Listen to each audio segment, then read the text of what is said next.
Ito guys, ito yung nakuha ko dun sa tanim ng asawa ko na kamatis. Hindi na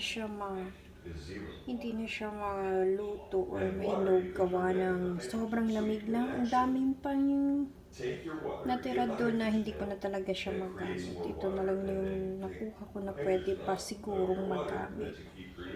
Siguro mga half din, kagaya din ito yung natira doon. Sayang nga, hindi na nakaya ng lamig. Sayang, ganda pa naman. Ang lalaki pa naman niya. Laki oh. Ano pa yung pwede gawin dito? Sayang kasi. Parang ano ko magtapon.